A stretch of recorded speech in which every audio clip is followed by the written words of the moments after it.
Radio.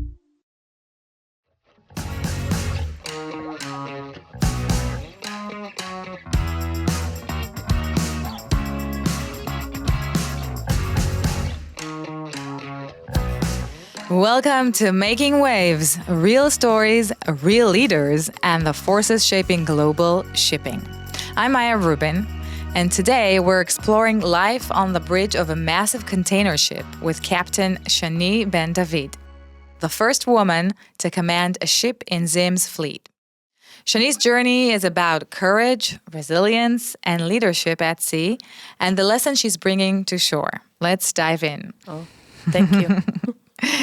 So, Shany, can you take us back to the moment you first set foot on a ship and realized this might be your path? Even if it's when you were 3 years old. Actually, no. My first time in the ship, it was in my boarding school, but it was not the moment that I say, okay, here I want to work and to live. I think it was after 3 months in the study of becoming an officer, deck officer, that I joined the vessel for training, and I say, okay, I can do it. How old were you? 26. 26. I 26. start a little bit late, but I'm not sorry. No. What did you do before 26? I was working in a hotel in Eilat. I was a dining room manager. That's it, easy. So what inspired you to leave that path and move to the sea?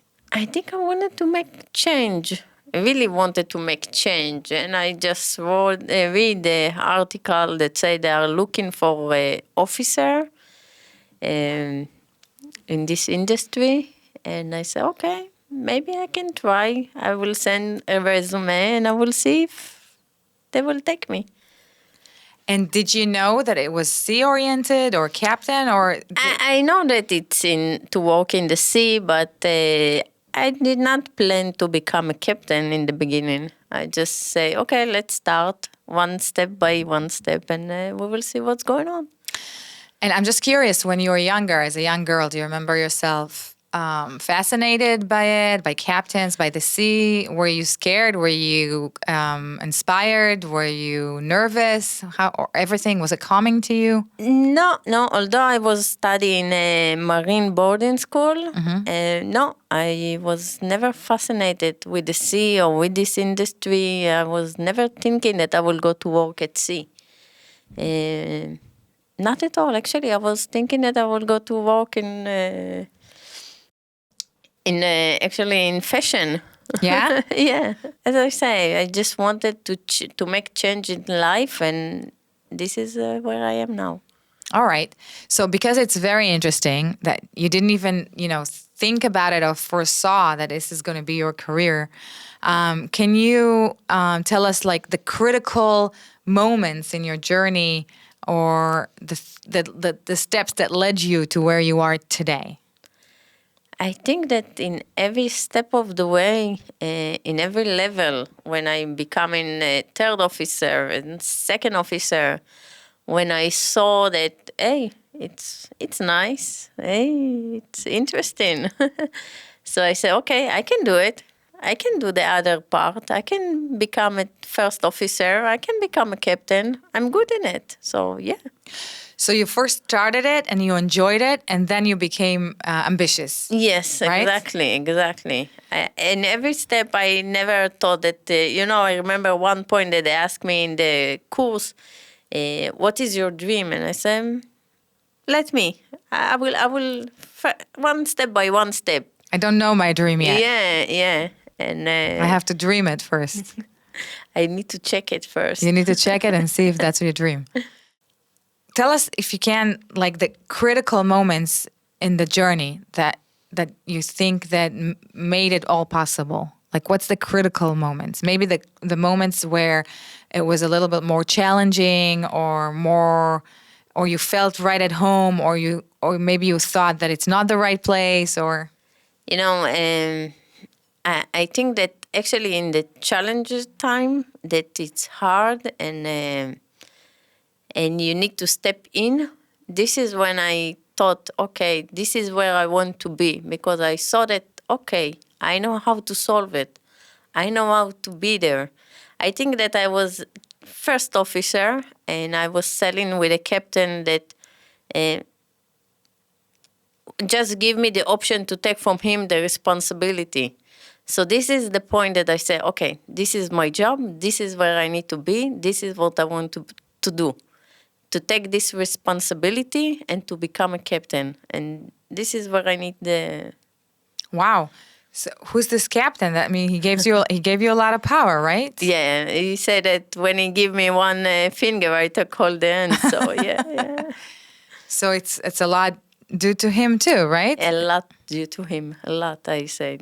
I think that with other captain, if they did not give me this responsibility, I will come to this point to be a captain and to advance, because this is what I was thinking all the time. I will be, I will go to other place and I will be something. But this one make it for sure, just give the stamp. Yeah. Can you say his name? Do you want to say that? Better no. I don't know. Okay. And can you tell us what it's like for a woman to go over this? I mean, not that we're comparing, and I actually like that men and women are different in certain things, and of course, rights and morals and values. We're not going to go into it now, but it is a journey where you're surrounded by men out in the sea, by the sea, and there's all kinds of moments there, scary moments, funny moments. Maybe you said not so funny, but I'm sure we'll find one.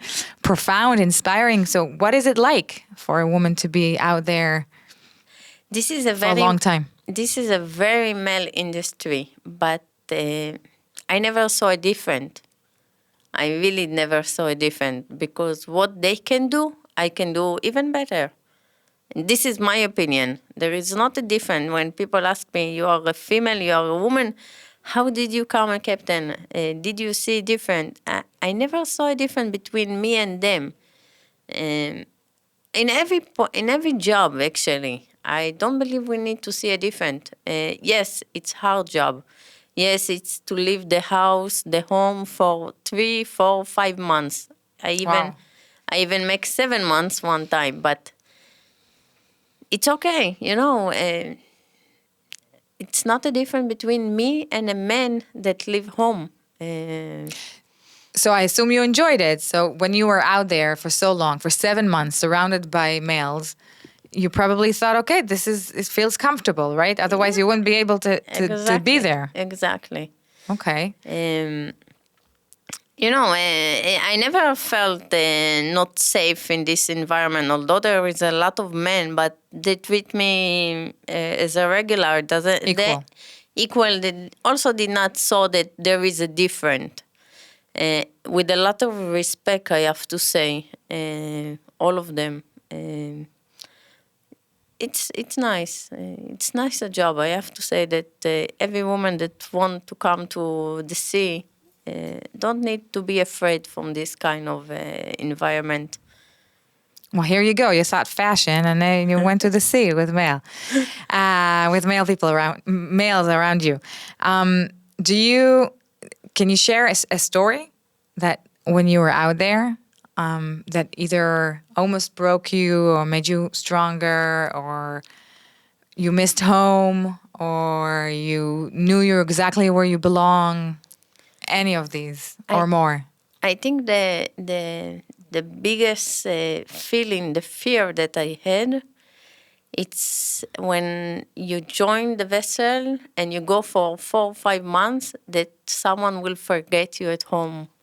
It's like you stop your life for 3 months, 4 months, but in the house at home, they don't stop their life. It's coming regular. When you're coming back, you see your nephew. It's suddenly 13 years old. Oh, come on! When you reach this point, so this was my biggest fear. That someone will forget me. That if something happened, they will not be sorry that something happened to me, because they're regular. For them it's regular that I'm not home. So you didn't even.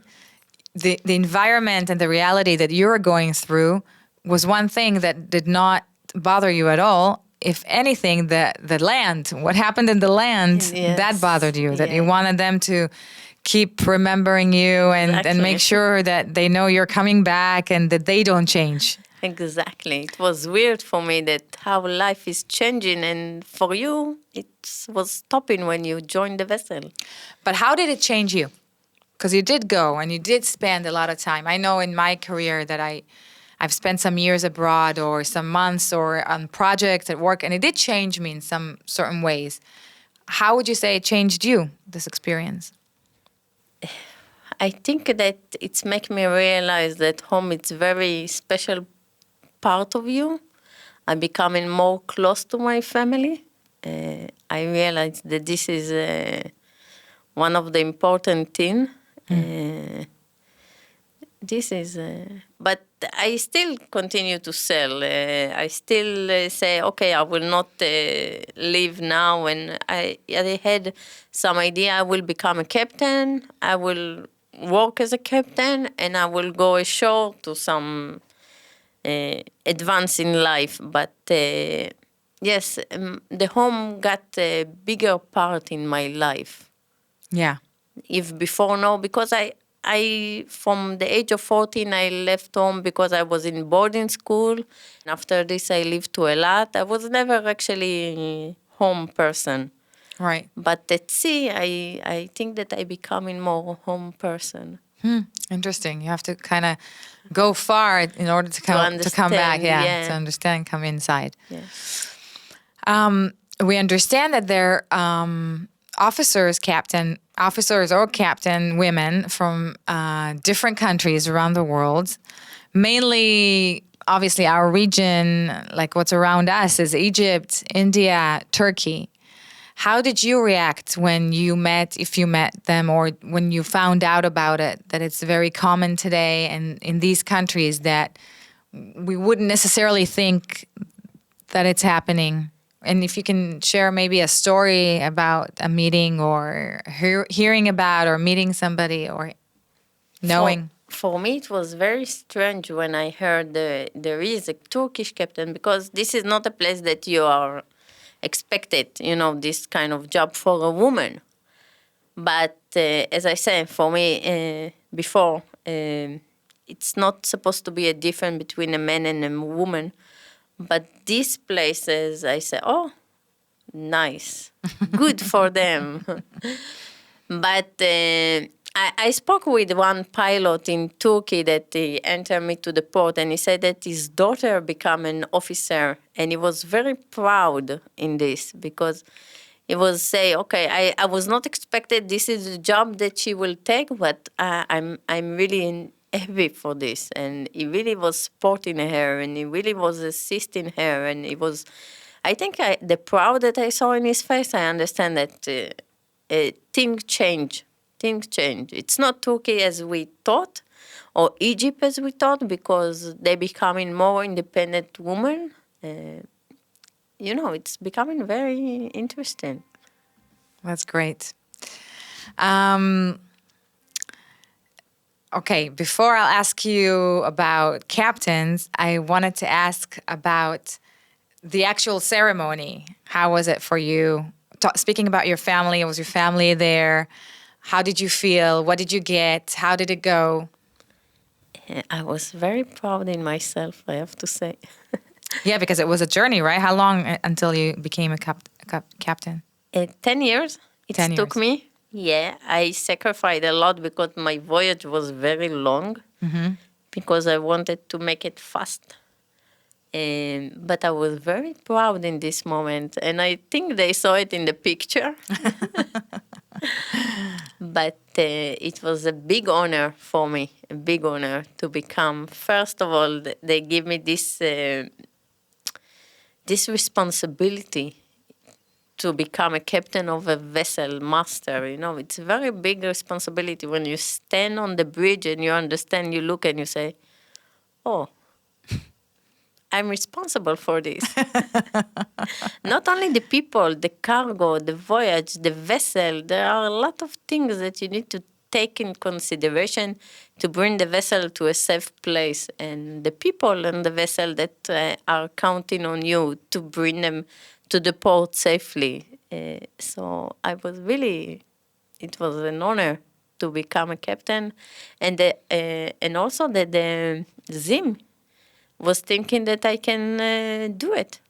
It was for me a very big step, I think. When was it? What year? 2012, if I remember. No, 2022. 2022. Yeah. So it's not too long ago. No, not Wow. too long ago.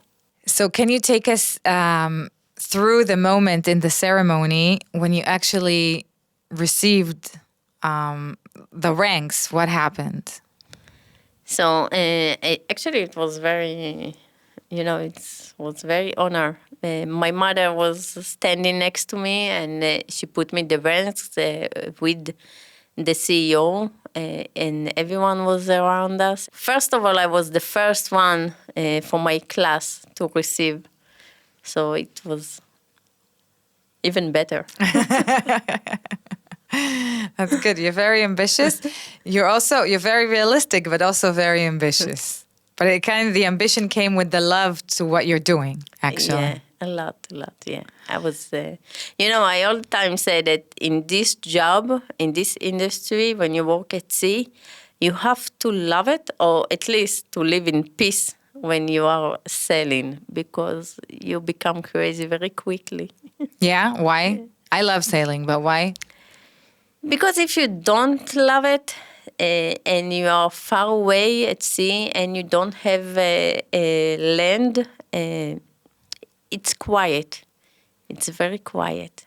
Yeah. You have too much time to think with your head. Yeah, but it's also very therapeutic. It can be amazing. You have to be in a good place to enjoy it. Exactly. You need to live in peace with Yeah, yourself with and yourself. with the job. Yeah. Yeah. That's interesting. What do you think a captain needs to know? And what are the stages that one needs to go through to become a captain? Like in your opinion, today, after you've done it, how would you, if you were talking to somebody who's considering to do it, what would you tell him or her? First of all, I will say do it. Second, there are steps. First of all, to become an officer, you have, if I take my deck officer, so you start from third officer, second officer, first officer.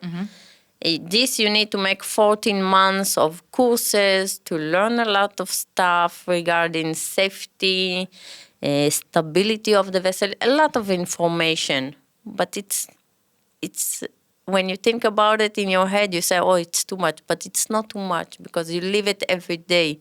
When you are at sea, you walk it every day. You need to be alert for everything.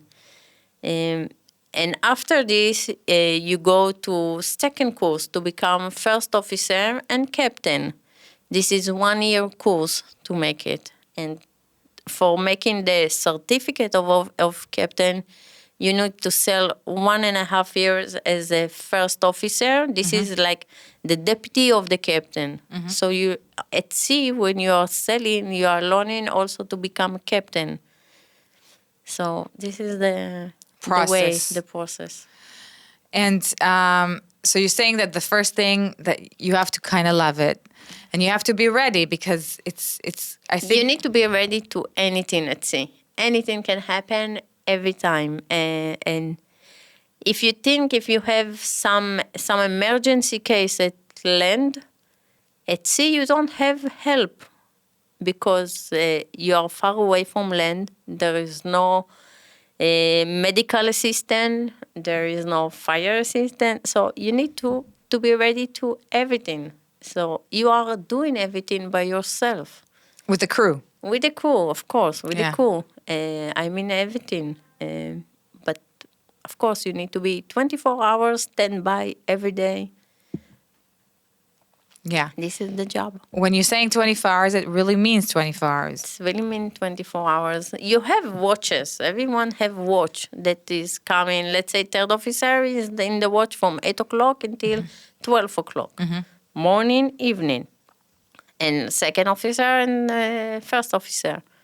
But everyone is 24 hours standby a day. And because alert, if yeah. something happen, everyone need to be in a duty, in emergency situation, in a duty. They have some job to do. Especially the captain. Special. So we'll get back again to the quiet moments. What do you think about that? How did you... I love the quiet moment. love the quiet moments. Were there a lot? And well, I'm sure every journey is different, and every cruise is different, and every project is different. Yeah, but you have this time in the hour in the day between 6 o'clock in the morning to 8 o'clock in the morning that the light is just you have the sunrise, and the bridge is quiet, and the vessels start to wake up. This is the time to think, time to enjoy a good coffee in the bridge and to think what will be the day and how you will end the day. So that's your favorite time? My 6 to 8? Favorite time? Favorite time. So how do you maintain discipline and cohesion with a multicultural, often all-male crew? Because it's multicultural too. It's not only... that it's all male. It's also okay. So how do you maintain your discipline and cohesion?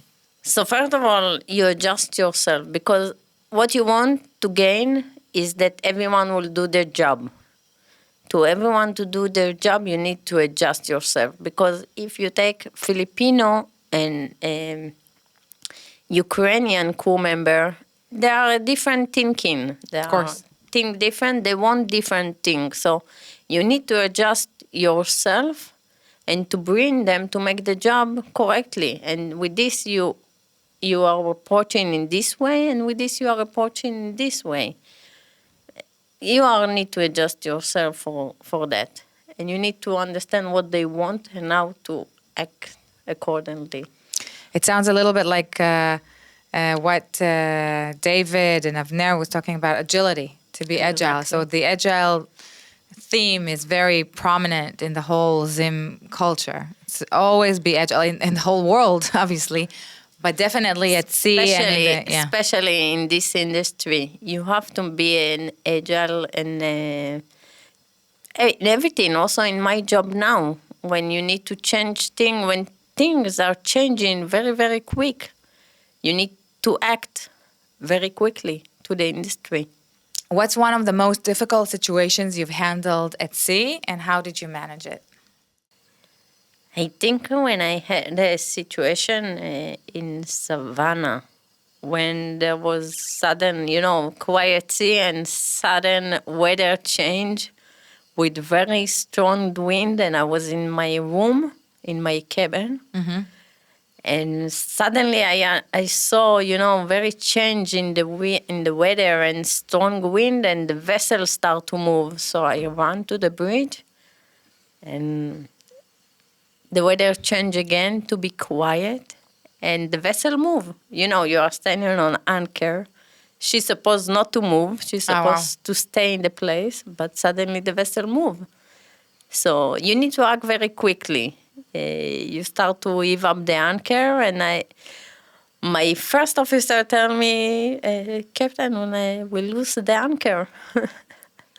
So this was very surprising how things change in 1 second. I was in my cabin exercising, quiet day, sunny, I think 10 knots wind and sudden rain and strong gust of wind, and it was like a surprise how Mother Nature becoming of course, surprisingly. And what did you do?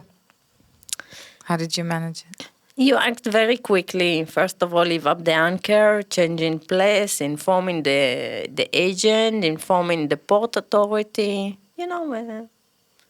You act as required. For everything in the vessel, you have checklist to do. to avoid emergency situation, for every step on the vessel, you have checklist. Also for emergency cases, you have checklist, what to do. This is, arranging your day, and also to make it, when emergency happen, you don't know how people will be acting. And this is come to make it, to minimize emergency, to minimize dangerous, to minimize injury of people, when you have some way to act and you act accordingly to the checklist. So it's... Which leads me to the next question is, how do you train your team to stay calm under pressure? So how do you do it? Obviously, I think it comes from your own, who you are. First of all, you need to be relaxed. To be relaxed, to be calm. You need to be calm under pressure, and you have, every day you have it. Every day you have some surprise. If this is someone injured or something happened to, something entered to his eyes. As I say, you don't have medical over in the vessel, so you need to act very calm for everything. And second, we are training. Every week we're making training for abandoned vessel and for fire drill. Everything we making training, and this is to minimize and in case, God forbid, something happens, so people will be acting on automatic mode. I understand. Maritime folklore, whistling on the deck, something like that. No whistling on deck. No whistling on deck? No. Okay. But yes, for women in the engine room. Yes. What does it mean? There are people say women don't need to be in the engine room, but yes, women in the engine room. Small traditions that keep morale and focus intact? Things change. I don't believe there are things like that anymore, really. It's be alert, be agile, Yeah. be conscious. Are there... okay, so obviously no superstitious or something that kept you alive or something. No whistle. And I have to say that I was not a believer before in God, but when I start to sail, You discovered him. I say pray. Sure. I say pray before I sailing, and when I reach a shore, I say thank God. That's nice. What's something about ship life most people on land would never guess? I think there's a lot, but let's... I think there is a lot, but one. One. Everyone say you probably had a man in every port, or for men, they say you probably had a female in every port and you have children all around the world. But I have to say, we don't have time to this. We are reaching port too tired for this. And the only thing that we want is to get a good cup of coffee and to enjoy a good restaurant, and that's it. So no, we don't have in every port child, and we don't have... And you can tell because you carry it. Exactly. What do you think needs to change? I'm sure there are a lot too, and a lot that has changed, but what would you recommend? To bring more young people to this industry, especially in Israel, because a lot of people don't know this job even exists. I have to say, when they ask me what you do, and they are very surprised, I do believe need to approach this because this is important. You can see now in this world that it's very important to have Israeli fleet or vessel. I do believe they need to Younger generation. Yeah. Okay, so we'll call them. I heard you have a very successful Instagram account, right? You have a lot of followers and pictures. Do you want to tell us the account? Maybe some of our listeners will go and check it. My name, Shany Ben-David. Shany Ben-David. Yeah. Okay, what do you promise there? What's there? I just put picture from the vessel and from the sea, from my journey. Now less, but because I'm not selling too much. But was my... Sounds exciting and beautiful. Did you hear any stories about you that you inspired other women or girls to come to this profession, to become an officer or a captain, or even like get close to it or do something in that world or close to it? Actually, I was surprised. Last week, I was in a conference in my boarding school in Akko. And after I spoke a little bit, a lot of young, from the boarding school come and say hello and wanted to make picture with me. And I was really surprised about it. And it was really an honor for me that they are approaching me and can I make a picture with you? I said, oh, my honor. So you were surprised that you have fans? Actually, yeah, Girls. I was really surprised. Well, I'm not surprised. I am. What made you decide to move from on board to operations management, which is where you are right now, right? Currently. First of all, a family. I wanted a family. Okay, that's fair. Yes. I have a little boy. Mm-hmm. How old? 9 months. Oh, wow. He's really... What's his name? Adam. Adam. Congratulations. Yes. Thank you. So you wanted to be on land Yes. with Adam. I want a family and I wanted to advance in life. I wanted to become in a higher position. How does being at the sea prepare someone for strategic leadership on shore? I'm sure in many ways, but... In many ways. Yeah. Can you share one, at least? First of all, this is I also learned in the boarding school. Responsibility for everything. And especially in the job as a captain, as I said before, you are standing on the bridge and you realize, sorry for my language, oh shit, I'm in charge of this kind of big stuff. Not only for the people, not only for the crew, not only for the cargo. This is in my responsibility. So this is what you're learning. This is what make you, I think, advance you in life. It's a similar question, but it's not the same. What's the one thing that sea taught you that no textbook or training ever could? To love myself. Oh, wow. That's amazing. Wow. I say you have too much quiet hours. So that's what happens when you have good quality. Yeah. Well, that's a reason to go to sea, if not anything. Good. If a 17-year-old girl listening today dreams of captaining a ship, what would you tell her? Go for it. Sounds good. For every dream, I think. Yeah, me too. For every dream. Yeah. Shany, thank you so much for sharing your story and inspiring journey of determination, leadership, and breaking barriers in this fascinating industry that's a major part of the global economy. You've been listening to Making Waves, real stories, real leaders, and the forces shaping global shipping. If you enjoyed this episode, follow, rate, and share the podcast. It helps us grow and bring you more of these incredible stories. See you next time.